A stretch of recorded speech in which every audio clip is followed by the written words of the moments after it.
the end about this being, or not, well, towards the end of this overall death. Fantasy. Like, we've not actually made a league for SN. I think it's just because nobody... Shot's going to get sent in, though. No major damage at the minute. No real cause for concern. And Imperial doing a great job of keeping Team Liquid Alienware at the fringe. But there's still the small problem of the players that are occupying inside of security. That's a brilliant pick onto Mitrix. Takes down the smoke. It's one of the tools that Imperial have been using to keep hold of a lot of this map control.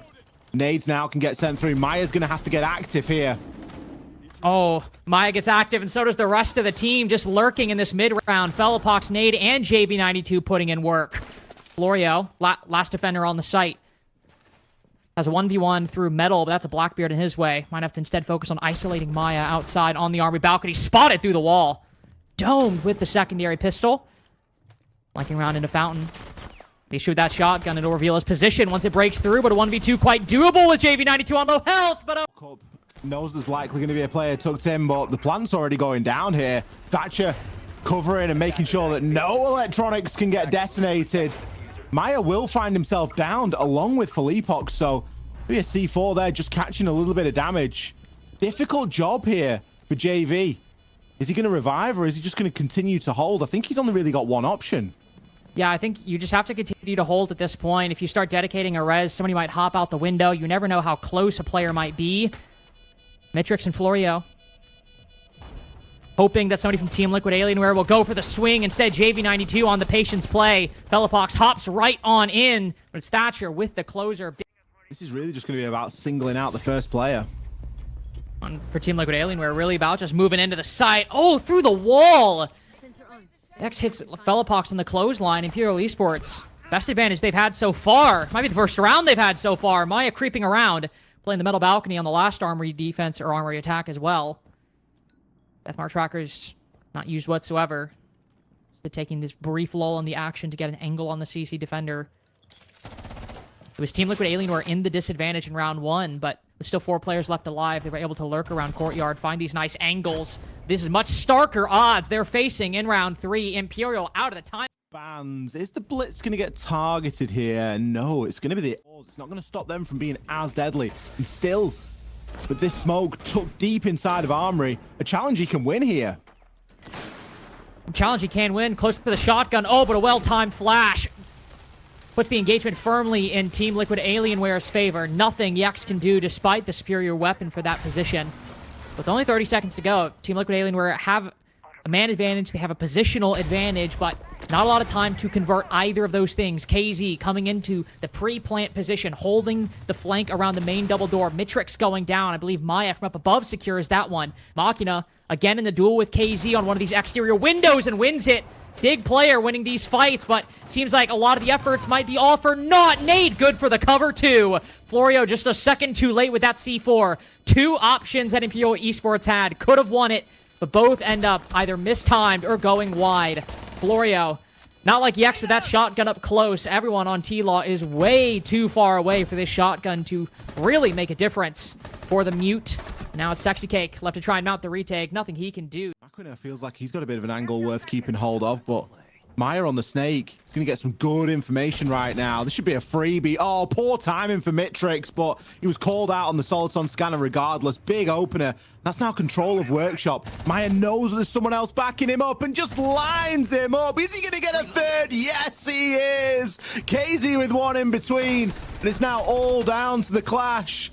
He'll find 2, but I don't think he'll get too much more, especially with that Blackbeard moving down on going out as well. That means one thing and one thing only. Nade's getting the plant down. And this Thatcher plant combo for Team Liquid Alienware has just been perfect every single time it's used.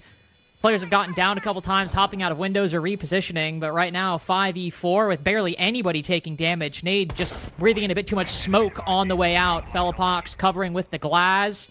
This is picture perfect for Team Liquid Alienware. Talk about going through the motions. They just need to wait, and this round will win. Barely any action they need to take. Fellapox, the fact that he's still in the building is frankly impressive. Getting 3 kills so far this round. Yex now looking to get it. Maybe in for ace territory. Not if seeing adaptation. Now, how does this go when you're on? Control operators are the main things to stop the way that they're playing. Multitude of different levels, whether they wanted to move quickly or indeed whether they wanted to move slowly. But slow and steady's paying off. Brilliant opening pick onto Maya, as Maya was just getting a little bit too antsy, possibly the shield bearing him down there, and Sexy Cake really starting to pressure him. I mean, KZ here, which gunfight does he take? He's got 4 of them to choose from. He's going to try and buy himself a little bit of time. With Fleepox coming to his aid, it removes the threat of the blitz. There's still 2 people on the door behind him and someone on break. He will find a bit of safety, though. Has made his way through. Oh, domes the player outside of break. Oh, but a huge flank by Mitrix. He's been downstairs in ventilation the entire round. Creeps up metal. And T-Law just aren't ready for it. Dokubi call goes out. Hits Velopox, rotating back into Fountain. Naden to 1v2 as one player goes down, but a late round. Going to be required, especially when the barricade's getting burst open. 3 Candelas all sent through. Brilliant C4 in response, though. But again, this main stairs push. Mitrix, it's the second time in a row. He even tanks the whole goo mine. He just hits the same play as before, and Team Liquid Alienware caught lacking again. It's another 3v3, though. It's here Mitrix hit his 3K in round 7. Instead, he's opened things up, the main entry. Team Liquid Alienware aren't lacking in the late game like they were before. Now Mitrix down for the count. About to be a 2-man clutch. Machina quickly swings around, catches another 1v1 as T-Law give themselves away to the F2. Maya now spotted by the Soliton scanner. The brutality of this meta. If you're the last defender left open, I don't think hopping in's the play. Yeah, I'm a bit worried about that too. You might just see the Shimikas land. Got the Specchio scanner spotting it. Velopox just swings around, down for the count. Machina going in for the plan too, rather than somebody who's already used their utility. So any Dokubi calls he had remaining won't be effective anymore. Can't think of a better tool to get that advantage back to. Just getting lucky one time. Imperial have to win every round from here. Dodging his, not only his own utility, but the enemies as well. And still alive past the halfway point. Nade with a C4, not even sure where. I think that was on a rappel that he hit Yachts. KZ now joining in, giving some support to the Goyo. A 2-man hold in CCTV. Velopox out on the balcony! If this was in the strat book, Igor's a genius for that one. He's picked up 1 and tagged up Mitrix to basically 1 bullet away. JV92 finally making good on that position. Imperial Esports don't know what the hell's just hit him. A late game full court press from Team Liquid Alienware has left Imperial stunned. Picks up JV92. That player feels like he should have been dead a long time ago. CCTV for the first time is empty about 2 minutes after it should have been.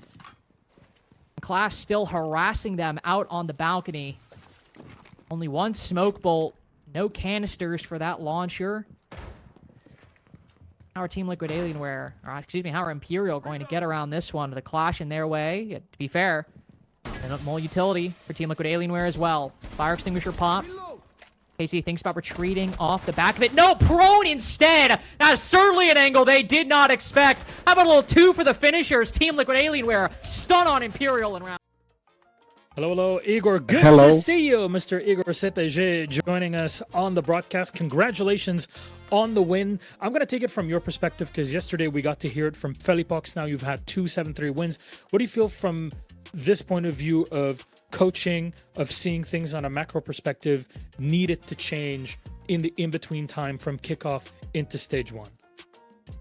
So for me, the kickoff was a shorter tournament, so isn't the most important thing when you think about a long-term team, as we are planning for this roster. So we know it's bad to don't get the major spot, but at the same time we knew we are playing really well, so we fixed some things, because against FaZe in the match for the major spot, we lost a lot of clutches against Souls, Vita King, everyone. So it was painful, but at the same time, we could improve a lot. So right now, I think we are a better team than we were like 1-2 months ago. But at the same time, we have a lot to improve.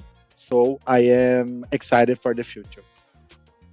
Yeah, I think we saw that yesterday. I thought especially one clear marker of that, Igor, was if I compare the way that JV, for example, was playing at kickoff, still finding his groove on a different role. I feel like in the first 2 games that we've seen, JV's really found his position now. Like he can like frag out and at the same time play a more utility-based role, maybe a little bit less aggressive than he used to be, but he's really finding that balance. Do you agree with that statement? Do you think that these 2 months working in the shadows has helped him find this new role?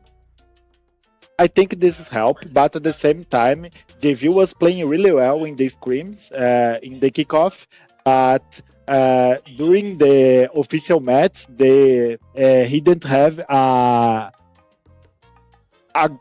good stage, to be honest, but it's okay because he's a very, very good player, so we trust in him, and we knew when we need, he's coming back, and right now he's playing really, really well, and we had more time to fix some things, and at the same time, they had the confidence to play in the new positions if you had, because we were like a team for 3 years, and we had a change, removing Herds and put Maya in our team. So we needed to balance some things, and now I think we are playing really, really well.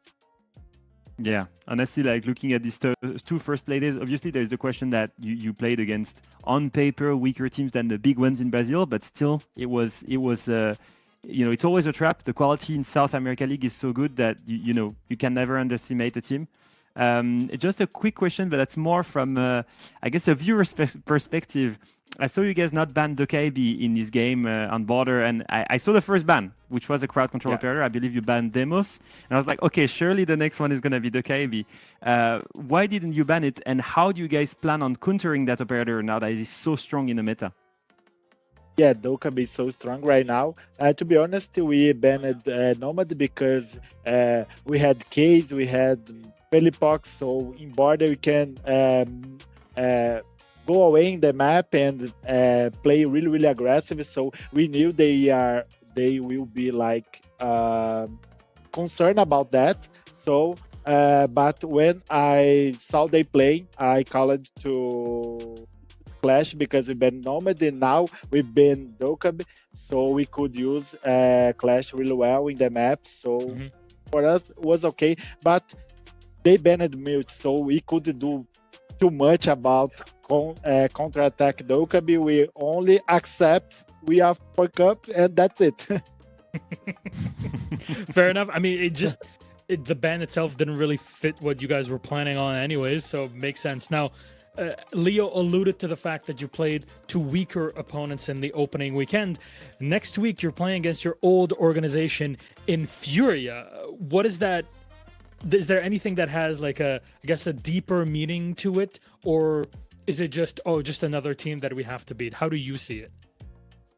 So to be honest, it's gonna be weird playing against Earths because for me, his family, we were together for 5 years. So against FURIA is the same way when we play against W7M. So it's something we are used to do, but against Earths is something new. But at the same time, it's a job. So of course we expect to beat them, but we know they are a really, really good team. So it's gonna be a show.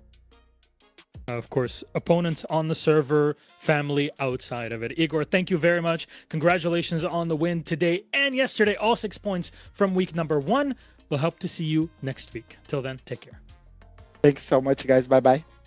Bye-bye.